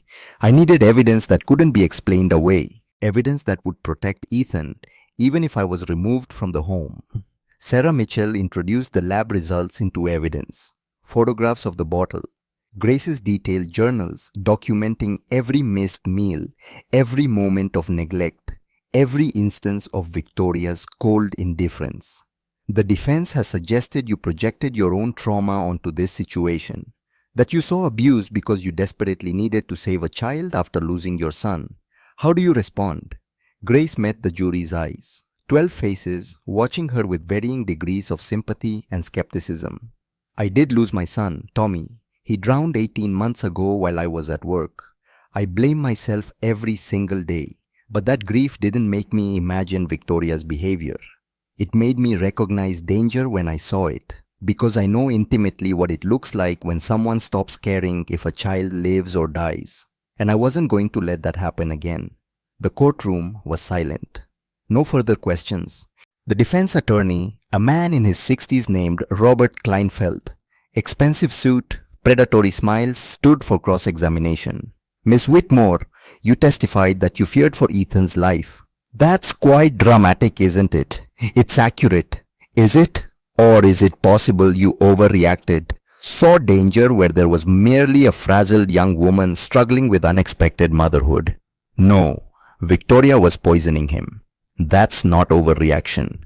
That's fact. You say poison, but you're not a doctor, are you? No. Not a chemist or toxicologist? No. So you're relying on a lab report from a facility you chose, paid for yourself, and submitted samples to without any chain of custody documentation. For all we know, you could have contaminated those samples yourself. I didn't. You've already admitted you stopped giving Ethan the prescribed medication against doctor's orders. Isn't it possible you tampered with the vitamins to create evidence supporting your pre-existing bias against my client? Grace felt anger arising. I protected a child from poison. That's not tampering, that's saving his life. Or perhaps, Kleinfeld said smoothly, you saw a chance to be a hero, to save the child you couldn't save before. Tommy wasn't it your son? He died while you were supposed to be watching him, correct? Objection. Sarah Mitchell was on her feet. Relevance. Your Honor, I'm establishing the witness's state of mind and potential psychological motivations for her accusations. I'll allow it, but tread carefully, counselor. Kleinfeld turned back to Grace. Your son drowned because you weren't there. Because you chose work over watching him. And you blamed yourself. Isn't that true? Grace's hands clenched in her lap. Tommy drowned because his grandmother left the pool gate open. I was working to support us. But yes, I blame myself. Every parent who loses a child blames themselves. So when you saw baby Ethan, another child in potential danger, you saw a chance for redemption, didn't you? A chance to save the child you couldn't save before, even if it meant inventing danger that didn't exist. I didn't invent anything. The poison was real. The lab results are real. Victoria's neglect is documented on security cameras. Security cameras you accessed without authorization using a password you claim was given to you by the deceased Catherine Ashford, a woman who can no longer verify your story. How convenient. Grace's throat tightened. Catherine gave me that password years ago. We were best friends. She trusted me. Or perhaps you obtained it through other means. Perhaps you've been obsessed with this family for years and this job gave you access to live out some fantasy. That's not true, isn't it? You lost your son, your best friend died, you're alone, unemployed except for temporary nanny positions. And suddenly you have a chance to insert yourself into a wealthy family, to play the hero, to take another woman's place as mother to her child. It's quite a story, Miss Whitmore. Tears burned Grace's eyes, but she refused to let them fall. I loved Catherine. I love Ethan. Everything I did was to protect him from a woman who was trying to kill him. If you can't see that if you're deliberately twisting my actions to protect a child abuser, then you're as guilty as she is. Objection, non-responsive and argumentative. Sustained. Miss Whitmore, answer only the questions asked. Kleinfeld smiled satisfied he'd rattled her. No further questions. Grace left the stand, feeling shaken, exposed like every painful moment of her past had been weaponized against her in front of strangers. But when she returned to her seat, Malcolm leaned close. You did well. Better than well. The jury saw how hard he went after you. They'll remember that. And they'll remember you called Victoria a child abuser to her lawyer's face. That's not something a liar would do. Grace hoped he was right. The trial continued for 2 more weeks. More witnesses. The 8 former nannies testified about Victoria's behavior, painting a consistent picture of neglect and cruelty. Dorothy from the cafe described seeing Ethan trapped in a hot car for hours. The housekeeper Maria Hans, shaking with nervousness, confirmed she'd heard Victoria scream at the baby to shut up on multiple occasions. The forensic accountant testified about the embezzled foundation money, $87,000, funneled into Victoria's personal accounts over 6 months. And then the most damning evidence, Nathaniel testified. He described returning home in disguise, watching Victoria ignore Ethan's cries, hearing her complain to friends about the baby being in the way, witnessing her cold indifference firsthand. Why did you feel the need to disguise yourself in your own home? Sarah Mitchell asked. Because I needed to see the truth. Grace had made serious accusations. Victoria denied everything. I couldn't know who was lying without observing for myself. So I created a situation where Victoria would act naturally, thinking she wasn't being judged. And what did you discover? Nathaniel's voice was thick with emotion. That the woman I loved, the woman I'd planned to marry, was systematically destroying my son, starving him emotionally and physically, poisoning him, waiting for him to die so she could inherit his share of my estate. Everything Grace said was true. Everything. The defense tried to paint Nathaniel as a neglectful father who'd abandoned his child to pursue work, making him an unreliable narrator of Victoria's parenting.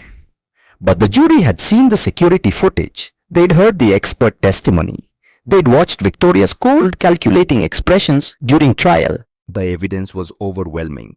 Finally, Victoria took the stand in her own defense. She wore pale blue, soft and feminine, hair loose around her shoulders, light makeup that made her look younger, more innocent. Every detail calculated to generate sympathy. I loved Ethan, she said, voice breaking on cue. I tried so hard to be a good mother to him, but I was overwhelmed. Nathaniel was always traveling. The household staff resented me. They saw me as an interloper, someone who'd replace their beloved Catherine. And Grace, she hated me from the moment we met. She saw me as an obstacle to taking my place. Did you ever intentionally harm baby Ethan? Never. I swear on everything holy. I would never hurt a child. The eye drops were prescribed by our family doctor. I was following medical advice. What about the financial irregularities? I made mistakes with the foundation accounts. I'm not good with numbers. I thought those were discretionary funds for family use. When I realized the error, I was going to repay it. The jury has heard testimony that you embezzled $87,000. Victoria dabbed her eyes with a tissue. I made poor choices. I was stressed, grieving Catherine's death, struggling to bond with a baby who wasn't mine. I shoplifted, yes, I admit it. But embezzlement implies intent to steal. I never intended that. She was good, Grace had to admit. The tears were convincing. The trembling voice was perfect. The wounded innocence was Academy Award worthy. But then Sarah Mitchell stood for cross-examination. And then everything changed. Miss Harlow, you testified that you loved a baby Ethan. Is that correct? Yes, very much. Then why did your personal diary contain entries stating he was in the way and expendable? Victoria's face went blank. Those were just venting. Everyone writes things they don't mean. Let me read you an entry dated August 10th. Ethan cried during my brunch with the Vanderbilts. Embarrassing. I left him with that useless nanny. One day he'll understand children are accessories that need to be quiet and photogenic, or their liabilities. Does that sound like love to you? I was frustrated, having dark thoughts. That doesn't mean What about August 30th? Tried something in his bottle. Made him sick enough for hospital but tests showed nothing. Too strong. Need subtler approach. What were you trying in his bottle? Miss Harlow? Victoria's composure cracked. I don't. That's out of context. Here's the context 6 hours after that diary entry. Baby Ethan was rushed to the hospital with severe gastric distress and cardiac arrhythmias. What did you give him? Nothing. I don't know what you're talking about. What about the financial records showing you researched California inheritance laws specifically regarding deceased children and surviving spouses? I was just curious about how much money you'd inherit if Ethan died. Let me show you your search history. Sarah Mitchell projected phone records onto screens. September 3rd. If stepchild dies before marriage, inheritance rights. September 7th. How long does oleander poisoning take? September 10th. Symptoms of SIDS versus poisoning. These searches came from your phone, Miss Harlow. Victoria was sweating now, the careful makeup starting to run. My phone was hacked. Someone planted those. And the text messages to your friend Melissa. Let me read. I can't wait until this is over and I can travel full time. The baby is Nathaniel's problem. Once we're married and the trust fund is accessible, I'm done playing mommy. Do those sound like the words of someone who loved that child? You're twisting everything. Sarah Mitchell's voice rose. Am I simply reading your own words back to you? Words you typed, searches you made, plans you recorded. You didn't love Ethan. You saw him as an obstacle to wealth and freedom. So you decided to remove him, slowly, carefully, using poison that would make his death look natural. Isn't that the truth? No, Victoria was shouting now, all pretense of vulnerability gone. You don't understand the pressure. Everyone watching, judging, expecting perfection. Catherine was a saint. How was I supposed to compete with a dead saint? That baby was a constant reminder that I wasn't her, that I'd never be good enough. The courtroom went silent. Victoria seemed to realize what she'd admitted. Her face went white. So you tried to kill him because you resented him? Sarah asked quietly. No, I didn't mean. Victoria looked at her lawyers desperately. I need a break. I can't. Answer the question, Miss Harlow. Did you poison baby Ethan because you resented being compared to his mother? Victoria's face twisted with rage. He ruined everything. Everyone loved him. Everyone felt sorry for poor motherless Ethan. But no one cared about me. I was just the replacement, the substitute, the woman who wasn't Catherine. She was yelling now, spittle flying, all control lost. He was in the way. If he'd just stopped existing, everything would have been perfect. Nathaniel would have needed me, really needed me, and I would have been enough. No further questions, Sarah said quietly. The courtroom erupted. The judge called for order, but the damage was done. Victoria had confessed, on the stand, under oath, in front of 12 jurors and a gallery full of witnesses. Her lawyers tried to walk it back during redirect, claimed she'd been confused, coerced, emotional. But the jury had heard the truth in her voice, had seen the rage in her eyes. Victoria Harlow had just convicted herself. Closing arguments came on a Friday afternoon. Sarah Mitchell recounted the evidence methodically, the diary, the footage, the poison, the confession, the financial motive. She painted a picture of a woman so consumed by greed and vanity that she'd been willing to murder an infant to get what she wanted. This wasn't a mistake, Sarah said, facing the jury. This wasn't postpartum depression or being overwhelmed. This was cold, calculated, premeditated, attempted murder. Victoria Harlow poisoned baby Ethan for months. She would have succeeded in killing him if not for one woman's courage. Grace Whitmore saved that child's life. Now it's your job to make sure Victoria Harlow never gets the chance to hurt another child. Ever. The defense attorney did his best, painted Victoria as a victim of impossible expectations. Argued that the diary was fiction, the confession was coerced, the evidence was circumstantial. But his words felt hollow after weeks of damning testimony.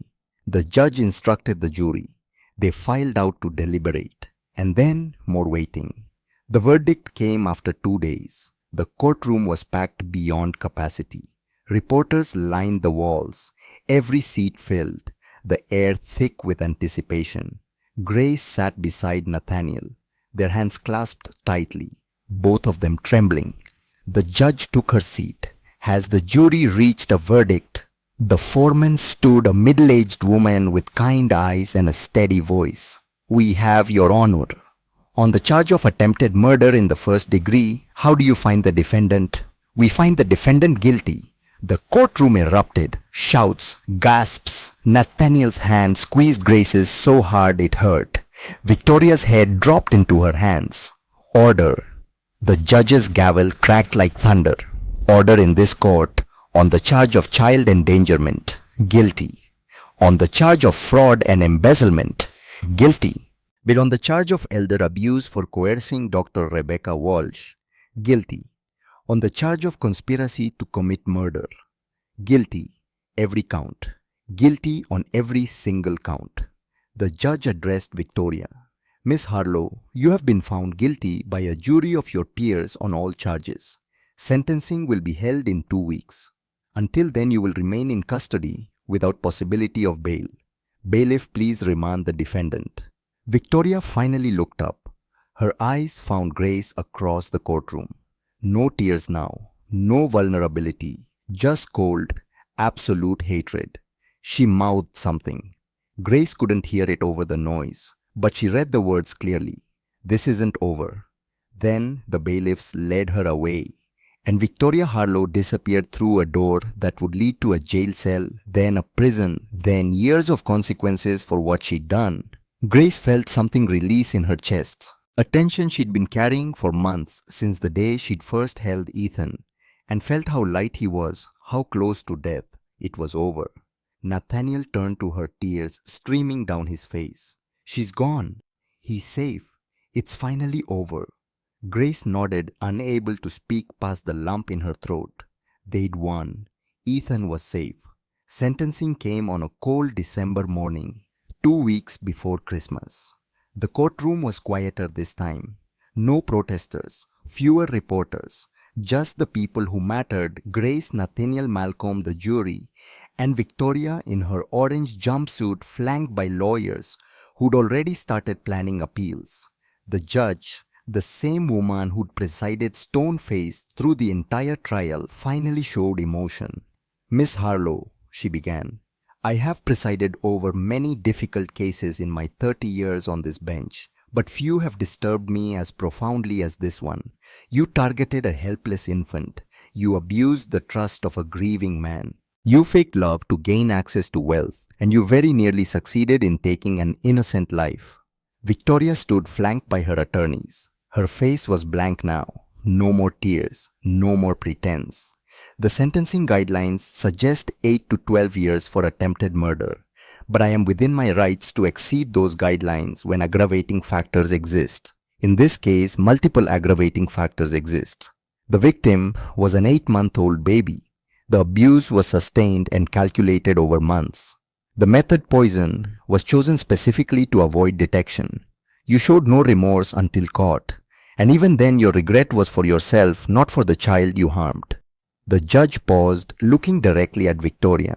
"Therefore, I sentence you to 15 years in state prison for attempted murder, 5 years for child endangerment to be served consecutively, 3 years for fraud and embezzlement to be served consecutively, 1 year for elder abuse. That is a total of 24 years. With good behavior, you may be eligible for parole after serving 85% of that sentence."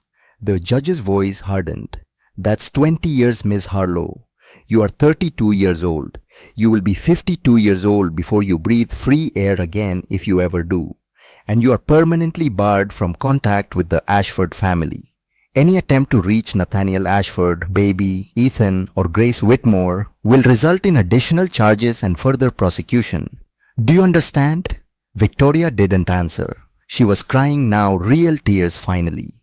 Not for Ethan, not for the harm she'd caused, but for herself, for the life she'd planned that had evaporated like morning dew.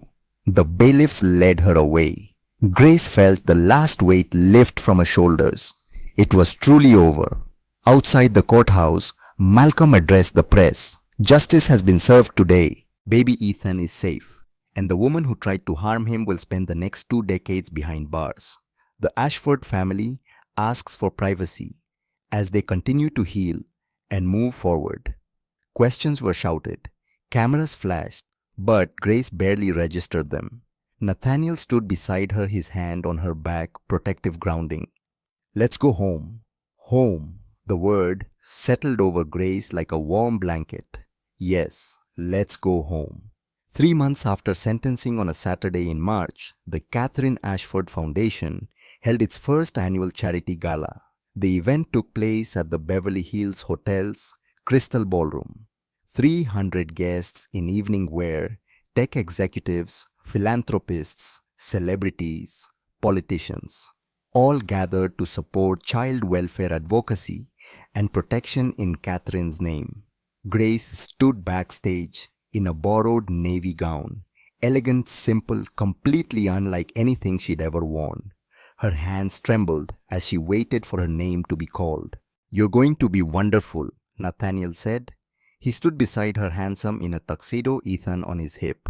The baby was 13 months now, walking independently, saying dozens of words, growing into a little boy instead of an infant.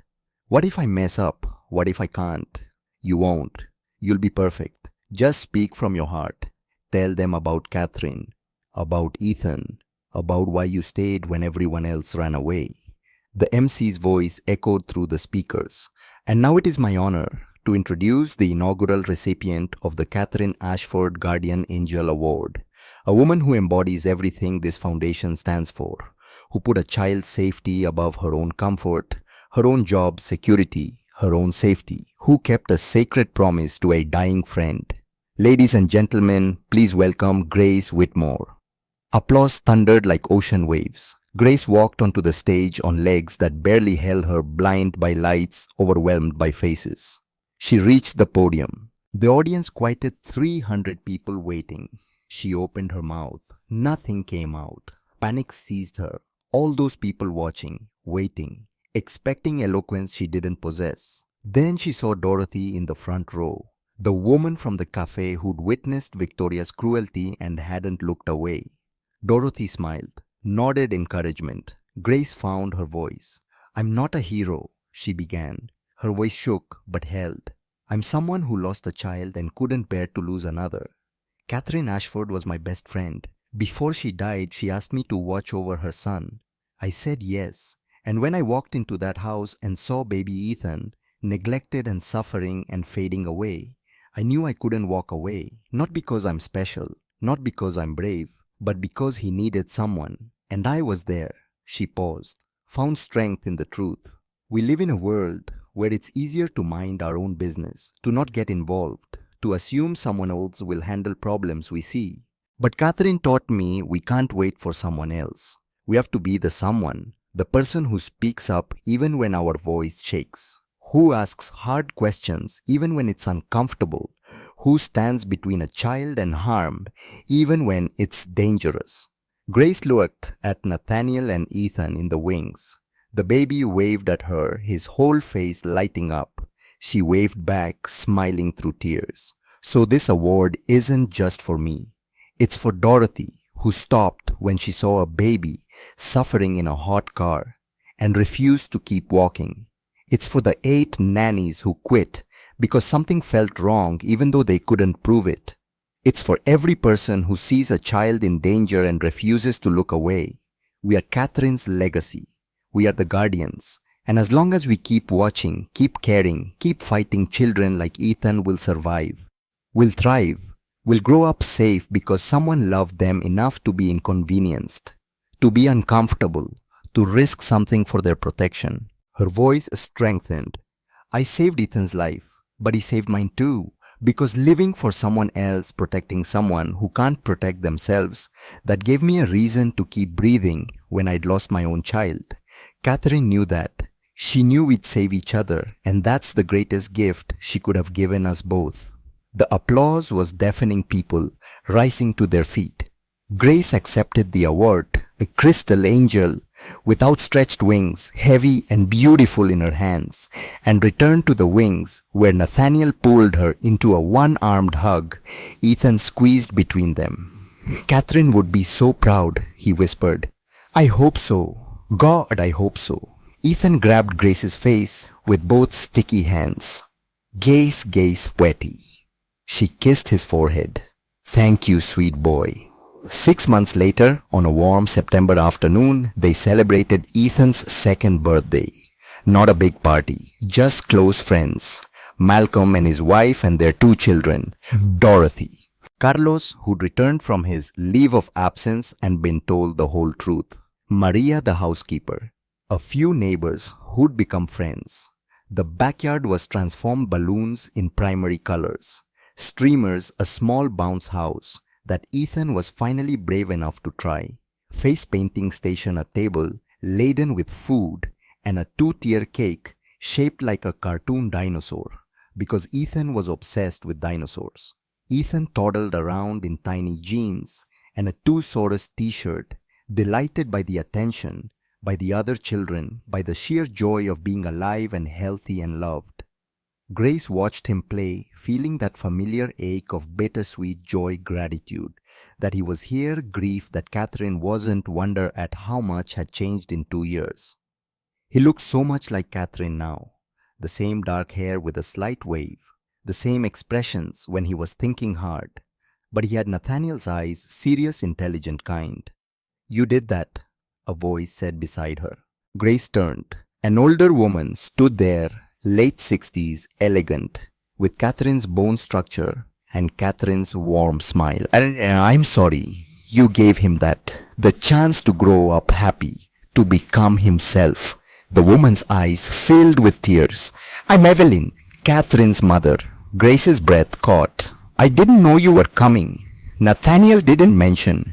He didn't know. I called this morning, asked if I could stop by. I needed to meet you. I needed to thank you." They stood in silence, watching Ethan chase bubbles that another child was blowing. "Catherine talked about you," Evelyn said softly. "In the hospital, before she died. She said you were the strongest person she knew, that you'd suffered the worst loss imaginable and kept living anyway. She knew you'd protect Ethan. She chose you specifically because she trusted you to love him when she couldn't be there. I wish I could have protected her too. The accident wasn't your fault. It wasn't anyone's fault except the drunk driver who crossed the center line." Evelyn's voice hardened. "But what happened after that woman trying to kill my grandson?" Her voice broke. "You stopped that. You kept Catherine's baby alive. And I want you to know, I'm grateful. So incredibly grateful. You gave me back my grandson." Ethan ran over, crashing into Grace's legs. "Gaze, gaze, come cake dinosaur." Grace laughed, wiping her eyes. "Okay, sweet boy. Let's go see your dinosaur." She took his hand. Evelyn walked with them to the table where Nathaniel was lighting 2 candles shaped like the number 2. Everyone gathered around, sang happy birthday, off-key and joyful. Ethan clapped along, not quite understanding but loving the attention.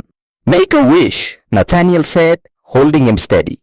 Ethan leaned forward with all the determination of a 2-year-old, blew with all his might. The candles flickered but stayed lit. Grace helped him. Their breaths combined, finally extinguishing the small flames. Everyone cheered. Nathaniel cut the cake, serving pieces to eager guests. Grace held Ethan on her lap as he demolished his slice, frosting everywhere, pure bliss on his face. "You're going to need a bath," she told him. "No," he giggled. "No bath cake." "Yes, bath. You're covered in dinosaur." "Bath dinosaur." Evelyn approached with a carefully wrapped gift. "May I?" Grace nodded. Evelyn knelt beside Ethan. "Happy birthday, sweetheart. This was your mother's when she was little. I thought you should have it." Ethan opened the package, with help revealing a soft, well-loved teddy bear. Brown and fuzzy, with one ear slightly askew and button eyes. "Bear." Ethan clutched it immediately. "My bear. Your mama's bear," Evelyn corrected gently. "She'd want you to have it. She loved you so very much." Mama, Ethan repeated, touching the bear's nose. He didn't really understand. He was too young to remember Catherine to grasp that she was gone. But he said the word with reverence, like he knew it meant something important. Grace's eyes burned with tears. Evelyn looked at her. You're doing a beautiful job with him. Catherine would be so proud. I'm trying. We both are. Grace looked at Nathaniel, who was watching the scene with his own tears threatening. We're doing it together. That's what Catherine wanted. She told me in the hospital if anything happens to me, Grace will know what to do. She'll keep him safe. And Nathaniel will learn how to be the father he needs to be. Evelyn smiled. She was right. About both of you. That evening, after guests left and Ethan was bathed and asleep upstairs, Grace and Nathaniel sat on the back patio with glasses of wine they weren't really drinking. The pool glowed turquoise. Solar lights dotted the garden. A warm breeze carried the scent of jasmine. Peaceful. Do you ever wonder, Nathaniel asked quietly, what Catherine would think if she could see us now? See Ethan. See this. Grace smiled. I think she'd say we did exactly what she hoped. We kept him safe, gave him love, taught him to be kind, to be brave, to trust that the world, despite its darkness, has people in it worth believing in. She'd be proud of you. She'd be proud of both of us. You're not the man you were 2 years ago, Nathaniel. You're present. You're engaged. You're the father Ethan needs. Because you showed me how. Because you didn't let me hide behind work or grief or excuses. They sat in comfortable silence, watching stars appear in the darkening sky. I have something to ask, Nathaniel said. Something I've been thinking about for months. Grace looked at him. The legal guardianship is temporary right now, set to expire in 6 months. I want to make it permanent. Co-guardianship, equal rights and responsibilities. If something happens to me, which given the job and the travel is always a possibility, Ethan goes to you, automatically. No questions, no court battles with my brother or Catherine's parents. You. Grace's breath caught. That's a huge responsibility. You've already been doing it for over a year. You're the reason he's alive, the reason he's thriving. Catherine chose you. I'm choosing you. But more importantly, Ethan has chosen you. Look at him. Grace thought of how Ethan reached for her in the morning, how he called for her when he fell, how his face lit up when she entered a room. Yes, she said softly.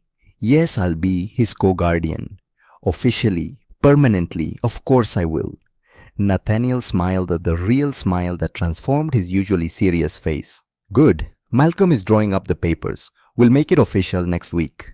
They sat together as darkness deepened. Two people who'd survived trauma and built something good from the ruins. Who'd protected a child together and in doing so had saved each other.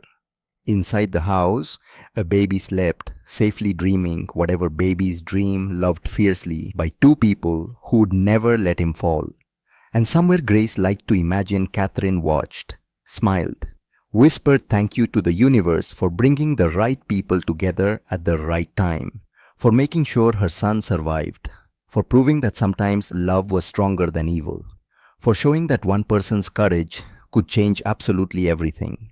5 years later, on a bright morning in September, Grace and Nathaniel walked Ethan to his first day of kindergarten. He was 6 now, tall for his age, with Catherine's dark hair and Nathaniel's serious eyes. Smart, curious, gentle, with other children surprisingly brave when it mattered. A happy, healthy, ordinary little boy who had no idea how close he'd come to never existing at all. They reached the classroom. Ethan clutched his backpack, blue with dinosaurs naturally. You okay? Grace asked, kneeling to his level. A little nervous. But it's okay to be nervous, right? That's what you said. That's right. Everyone's nervous on the first day. But you're going to make friends, learn amazing things. And when you come home, we'll be here. Always. Ethan hugged her tightly. Then hugged Nathaniel. Then took a deep breath and walked into the classroom, backpack bouncing ready for adventure. Grace and Nathaniel stood in this hallway, watching through the window as their son, found a seat and started talking to the girl next to him. He's going to be okay, Nathaniel said. I know. They walked back to the car, started the drive home through familiar streets, past the cafe where Dorothy still worked, past the courthouse where justice had been served, past the cemetery where Catherine rested. "Do you ever wonder," Nathaniel asked, "what Catherine would think, seeing him now, seeing us?" "I think she'd say, we did exactly what she asked. We kept him safe, gave him a good life, taught him to be kind and brave and to trust that despite everything, there are people worth believing in. She'd be proud of you, of both of us." They drove in comfortable silence, past all the places that held memory, good and bad, joy and sorrow, love and loss. Home, to the house that had once been filled with secrets and poison, but was now filled with laughter and safety and the ordinary chaos of raising a child. To the life they'd built from ashes and heartbreak and a promise kept to a dying friend. And in that moment, driving through morning sunlight with the promise of their son's return at 3 o'clock, Grace felt something she hadn't felt in years. Peace, complete, whole, earned through fire and fear and refusing to give up. They'd kept their promise. Catherine's son was safe, thriving, loved. And that was enough. That was everything. In loving memory of Catherine Marie Ashford, who trusted the right person at the right time and saved her son's life from beyond the grave. For every guardian who refuses to look away, who stands between a child and harm, who keeps promises even when the cost is high. Thank you. The children you save will never know how close they came to darkness, but you will know, and that knowledge that you were there, that you acted, that you cared enough to risk everything, that is the truest form of love.